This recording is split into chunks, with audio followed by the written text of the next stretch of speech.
कर सकते, मछलियों जैसा जल में निवास नहीं कर सकते, पक्षियों जैसा उड़ नहीं सकते। बहुत सारे जीव जंतुओं में बहुत सारी विशेषताएं पाई जाती हैं।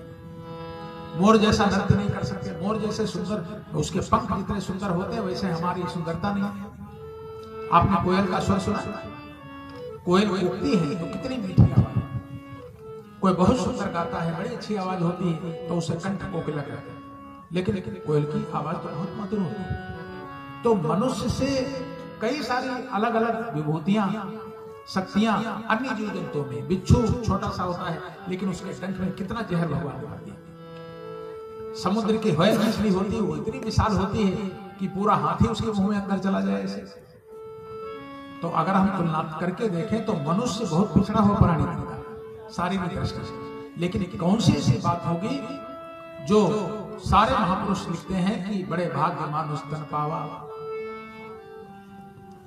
कौन सी ऐसी शक्ति है, कौन सी ऐसी विशेषता है? तो भाइयों बहनों, हमारे नीतिकार कहते हैं कि आहार निद्रा भय मैथुन सामान्य में तत् पशु भी नारायण। चार चीजों में मनुष्य और पशु बराबर। कौन सी चार चीजें हैं? आहार, आहार माने भोजन। भोजन मनुष्य भी करता है, पशु पक्षी भी करते हैं। भूख लगने पर सभी भोजन करते हैं, मनुष्य भी पशु पक्षी। ये बराबर क्रिया होती है। हर कोई भोजन करता, चाहे वो छोटा सा कीड़ा पतंगा क्यों ना हो, या बड़ा बड़ा जानवर ना हो क्यों ना हो, या मनुष्य, सभी लोग भोजन करते हैं। और दूसरी चीज है निद्रा, नींद भी सभी लोग लेते हैं। थक जाने पर सभी सोते हैं, मनुष्य भी, पशु पक्षी भी, कीड़े मकोड़े भी। कई पक्षी उड़ते उड़ते सो लेते हैं, कई पेड़ों की डालियों पर सो लेते हैं, कई चलते फिरते सो लेते हैं, लेकिन निद्रा की प्रवृत्ति सबसे है। थक जाने पर सभी सोते हैं।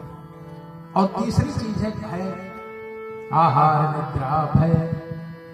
डर की भावना भी सबके अंदर है, सबको डर लगता है, वो चाहे मनुष्य हो चाहे पशु पक्षी हो।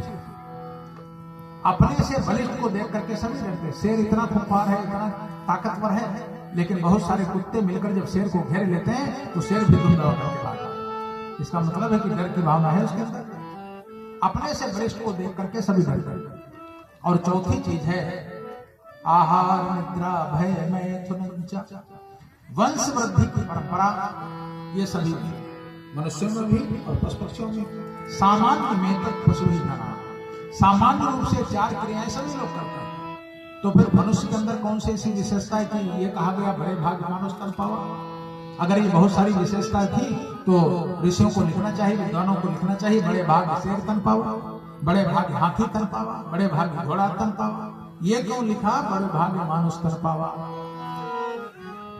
तो नीतिकार आगे लिखते हैं कि ज्ञानो हि तेषां अधिकः विशेषः ज्ञाने नहीं नः पशुभिः समानः।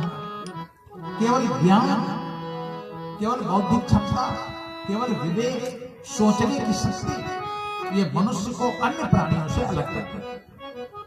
नहीं तो शारीरिक क्रियाएं तो एक जैसी है सभी प्राणियों। प्राणी मनुष्य से कई ताकतवर अधिक हैं, कई शक्तियां अलग अलग हैं, लेकिन एक शक्ति जो एक परम वो है सबसे अलग चीज, वो है बौद्धिक क्षमता, सोचने विचारने की शक्ति।